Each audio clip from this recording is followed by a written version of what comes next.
All right, so this is my conversation with Professor Richard Mahoney, who was previously the Secretary of the State of Arizona from 1991 to 1995. Professor Mahoney has led a very interesting career in politics as well as academia, and he is currently a professor at North Carolina State University, where he teaches about U.S. foreign, or rather, U.S. national security. This is our conversation together, which revolved around some pretty interesting topics pertaining to the conflict between Russia and Ukraine, Israel and Gaza, as well as recent U.S. elections.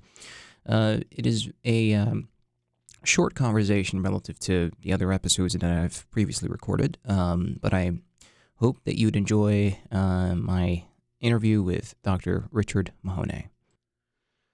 All right, today I am joined by Dr. Mahoney in the East Wing. So, Dr. Mahoney, welcome to the studio. Thank you very much, Abdullah. Absolutely. So, there's certainly a lot to cover, and there's been a lot going on recently in the Middle East, with and obviously with Russia and Ukraine, Biden approving the use of long range missiles, and recently Trump winning the elections. I mean, these are big events that are unfolding in today's international arena. But before we touch on some of these recent developments, I wanted to highlight just a few things to give my audience a little bit of context about you. So you were, before, I guess, joining NC State, Dr. Mahoney, you were the Secretary of the State of Arizona, but you also had a few experiences teaching in different universities, right? Yes. So perhaps maybe you can share with us what got you into, I guess, the political arena, and how and when that transition happened where you entered into the academic sphere. Yeah, from the get-go, when I was your age, which was a long time ago, I was interested in the real world. So I was very involved in the anti-war movement, and I was interested in the application of whatever academia has to offer in terms of ideas and, understanding and knowledge in terms of real-world activity. So I've really blended both of them throughout my career, and with, varying results. But so I tried to bring some academic, understanding and academic sort of interest in education to public service, and then trying right now, for example, to bring public service to the realm of education. And I think it's a cross-fertilization that we definitely need. I think it's not smart when a society has, an ivory tower on the one hand, so-called, and on the other, a sphere that's pretty much removed entirely from education. Yeah. What do you miss most about the public service? How long has it been since you were in the inside, let's say? Well, in terms of elective politics, yeah, I've been a while, about 20 odd years. But then I did speech writing for Obama in 2008, and I have a couple of different NGOs that are definitely in the international sphere. One operating very actively now, so I've never really left it. But I've departed Arizona. I left Arizona pretty much in like 2003-04. And then moved to Argentina and got into film work. So I did that for about 5 or 6 years. Did documentaries and, news items for a channel in Buenos Aires. And so then I came back. I like academia. I enjoy it. But I'm a real world guy. So what would you suggest to someone who is in one of your classes or who has been a student of yours before? What would you suggest that they do in terms of either pursuing academia, public service, or both? What would you think is the right path from your experience now that you've had a rich experience of experimenting with all of these different aspects? Well, I think that, public service is a very, very broad area, and certainly working in NGOs, which is something, I'm familiar with and I'm doing right now, is a form of public service that I think is critical and interesting and, very stimulating and important. And then, of course, there's the public sector of being a civil servant, Yeah. foreign service officer, an intelligence officer, or a military officer. And those two are, needless to say, very important. Elective politics, I kind of caution people. Hmm. It's like joining the circus. It's pretty weird, and it doesn't stop, and you don't know what's going to happen in the next town. Wow. Did you know that going in, or have you? No. Having had my organs rearranged several times, Oh my gosh. Yeah. Yeah, and in Arizona, which is a great state, but a state with kind of a strong, how can I put this charitably, a high degree of social and political combustion. Oh. There was, a lot of at least threatened violence and, a lot of confrontation, stuff like that. You get used to it. Yeah. But, I don't really miss it very much. Mm. And how long has it been since when did you transition to North Carolina? I've been here now 12 years. 12 So years. I came here to be director of the School of Public and International Affairs, Yeah. which I did for about 7-8 years. And then I'm, just your average professorial drone teaching my courses and allegedly writing, stuff that's of some interest to the outside world. Yeah. Well, I do want to say before we proceed to other, questions, I thoroughly enjoyed the course on U.S. national security that I took with you, and I do remember a lot about reading about some of the stuff that we were assigned had to do with obviously the intelligence community and military and Afghanistan as well, and every time I have someone on the show who's had experience on the ground, whether it be in Afghanistan, the Middle East, or somewhere in one of those areas that might be a little bit too dangerous, I've always thought about, I would conjure up some of the memories that we've had in class where we watched a documentary on the Korengal, and we had these different discussions, these rich discussions. So it's sort of, I think that course really. It was an experience. It was an experience. Good. Yeah, I just wanted to give a shout out to you in the course. I appreciate that. Yeah. All right. So, Dr. Mahoney, I have a lot of things to, as I mentioned earlier, so much to cover. But I think that's why we might even have to do a part 2. But but I wanted to talk a little bit about this recent development with the Israel-Gaza war, where we have the ICC issuing arrest warrants for both Netanyahu and Gallant, in addition to Mohammed Daif, who is still, the ICC already indicated that they don't even know if he's still alive or not, because there hasn't been, Hamas did not come out with a statement. There was an independent investigation into whether or not he died, I think over the summer, right? That's right, in July. Yeah, July. 3rd week in July. Yeah, so... But I guess the interesting part is that Israel is not a signatory, if I'm not mistaken, right, to the ICC. No. Yeah, and the U.S. is not. Right. And you have, I guess, right now in the EU, certain countries, it's kind of a split where you have certain people that have signed, or not people, rather states, but there's a split, I guess, decision in terms of whether or not they would act on whether or not they would apply or adhere to the ICC's decision. No, I don't think there's any doubt about that. Yeah. So I'm wondering here about the what you make of the impact that is sort of triggering. Is it symbolic? Does it have more than just a symbolic, I guess, effect? I mean, this is rather, I guess, unprecedented, right? When it comes to, because we've had the case of, I think in 2009, of what was the Sudanese president, Omar al-Bashir. It was, I guess, the first time a warrant was issued to arrest the sitting president. And now we have this happening with Israel. I mean, what do you make of that? Yeah, well, I think that it is very significant. It's significant symbolically, and I think it's significant, actually and operationally. Symbolically, it simply means that just because a state is powerful, it is not, removed from sanctions of a very serious nature against its heads of state. And that's very significant. That was the premise of the International Criminal Court. For a generation, or maybe a little less, they really only targeted African heads of state, all of whom had committed, war crimes, unquestionably. Yeah. And then, of course, that extended to Serbia after, the Balkan area was, after the Dayton Accords. But whatever the case, it's very significant. The states who are signatories, I think it's over 100, are bound to arrest Netanyahu or Gallant or Deif if he's still alive. I don't think he is. Yeah. It's a wake-up call to the United States.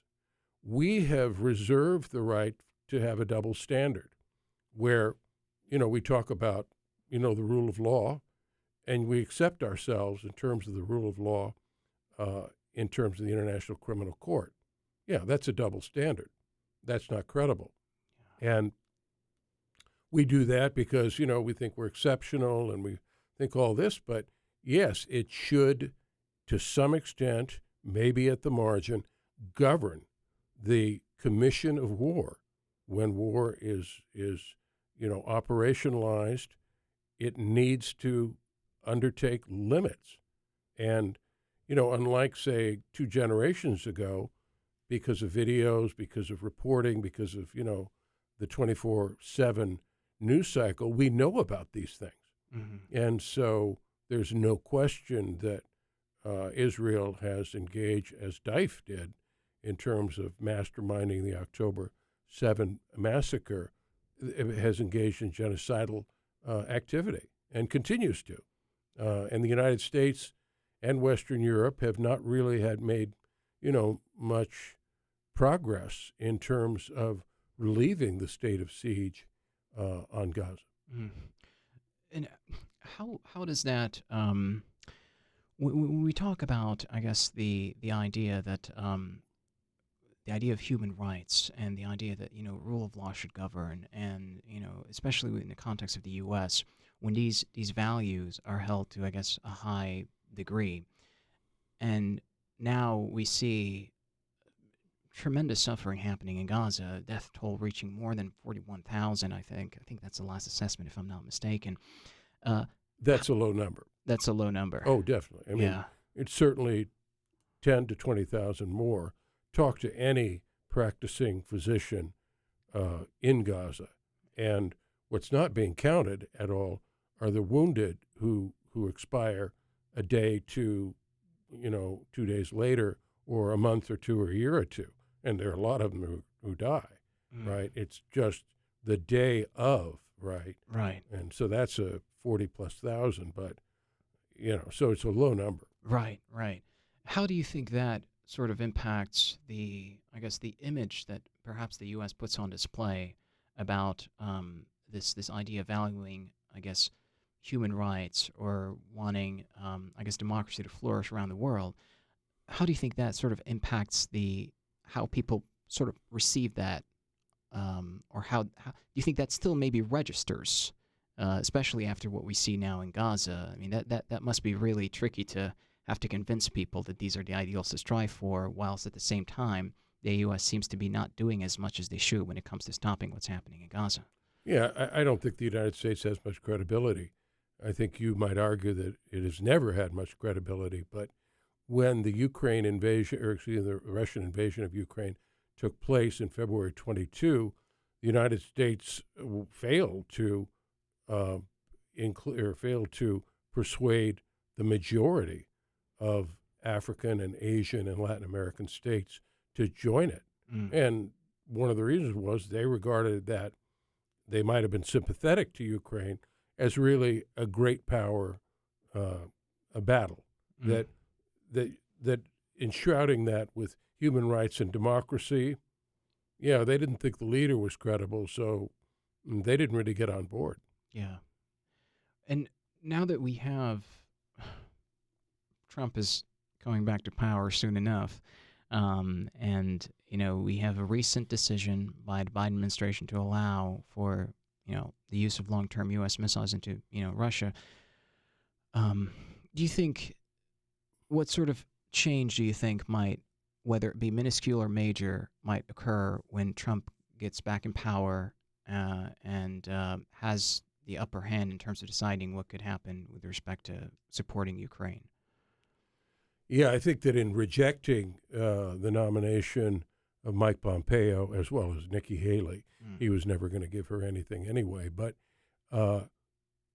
there will definitely be a proposed hard deal early on in the administration, and it would basically be the exchange of conquered territory for an armistice and possibly the beginning of a peace treaty. Now, the question is, what would be the nature of security guarantees for Ukraine?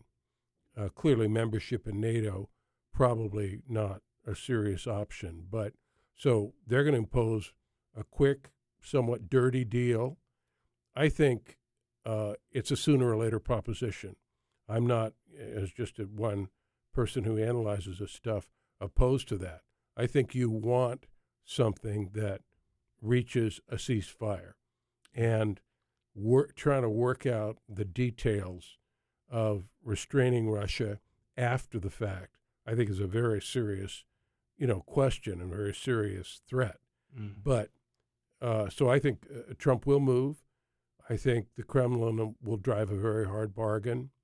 I think the recent use of an intermediate range MIRV, multiple independently retargeted vehicle strike and Dnipro indicates that, yeah, they're going to drive a hard deal, especially since they're making pretty significant gains, no major cities or towns, in the eastern part, in the Donetsk of Ukraine. So I think there's going to be an attempted deal.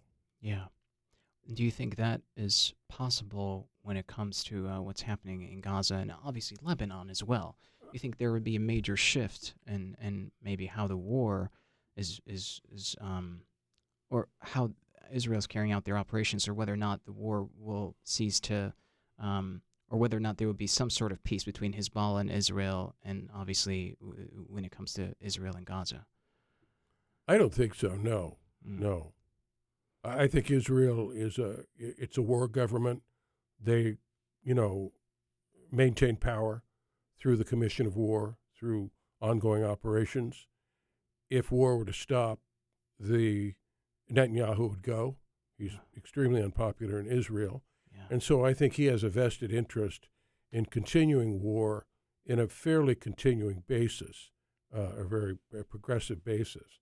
And so I think that, we say in the news, they said we're very close to a deal in Lebanon.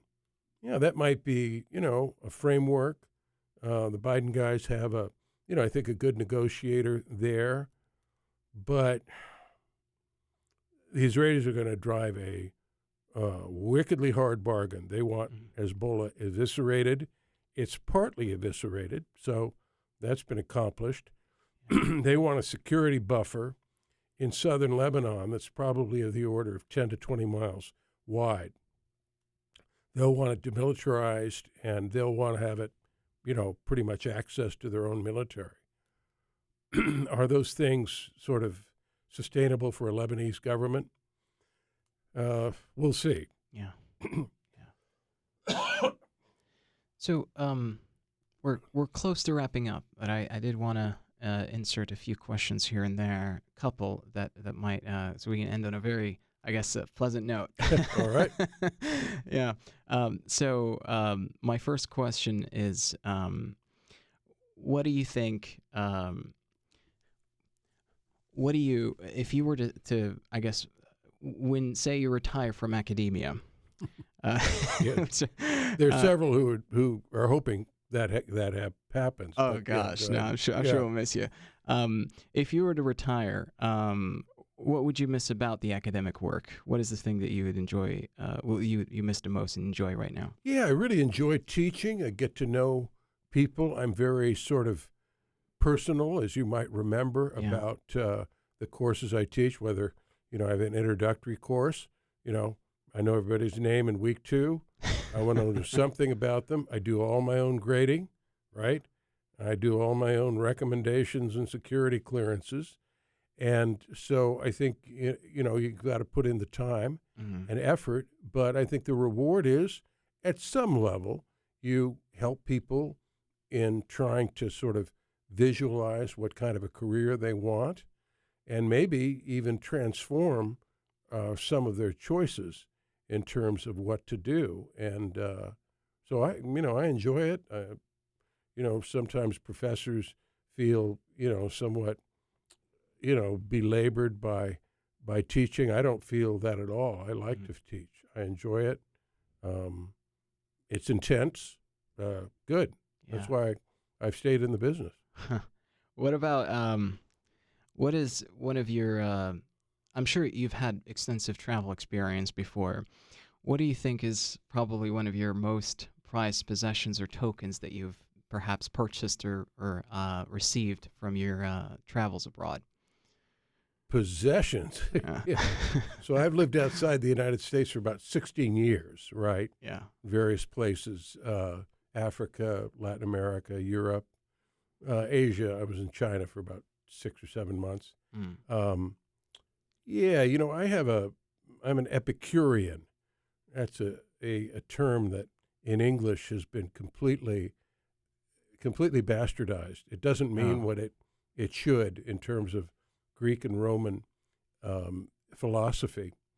But anyway, I have a wooden wooden statue of the head of Epicurus. Ooh. And it was carved in Cuba.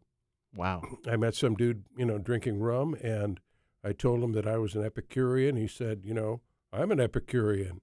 I said, well, you're supposed to be a communist. You live here. He said, no, that's not for me. Anyway, so Epicurus was sort of the apostle of friendship. He was really a contemporary of Aristotle and Plato, but just had a totally different approach. He thought that everything in life was interpersonal, that all of these projections that we make about virtues in the case of Plato, or the golden mean in terms of Aristotle, were pretensions, and everything was about friendship. Wow. And so in friendship, he thought, he had all these proverbs about friendship. Friendship could be achieved at a million levels, right? And it was the thing that, ennobled you, it enriched you. So I'm an Epicurean. So this dude, he heard what, I was an Epicurus. If we started talking about it, he said, well, I want to do something. And I said, well, I don't know what you're going to do. He said, why don't, I know this guy who carves heads. And I said, yeah, head of Epicurus, yeah. So he said, well, what did he look like? I said, well, we have the most basic representation of the Romans, sort of figuratively, gave him a visage. So we got that, and I have it in my office. If you come in, there it is, sitting there. Wow. Gosh. Yeah. People don't dare to ask me about it. I might give them a lecture, on Epicurus. Oh, I love that. I should get it. I should definitely see that one. Yeah. Okay, sitting there. Thank you. Yeah. And one final question. What would be something from those tokens or souvenirs that you may have collected over the years? What would be something you wouldn't give away? I wouldn't give that away. And then, I spent some time in China. I have a huge character poster, these things they used to put up on, the size of buildings and all that, telling, about my lecture on American foreign policy. And this was in 1980. And, I walked out of the lecture and I saw my name, Ma, which just means horse. And I said, oh, you've got this, me giving this lecture. I want that thing. So I took it down and I have it in my office. Oh, my. Yeah. So I wouldn't give that away. I should see that one as well. Yeah. Well, Dr. Mahoney, thank you so much for joining me today. I really enjoyed hearing about your analysis, and I'm glad that you managed to do this with me. Thank you very much. I mean, very interested, happy to do this. I apologize, and I'm apologizing on the air for, basically messing up continually in terms of trying to schedule this thing. No. But, I'm happy to talk at any, on any subject, I guess. Not sure if there's any value in many of them, but, I appreciate what you're doing. Very important. And, we have to live outside the classroom. Yeah. The classroom is a venue, but you got to get out and meet other people and listen to, podcasts like this. Pretty critical. Thank you, Dr. Mahoney, and I'm glad we managed to do it after all the, yeah. All right.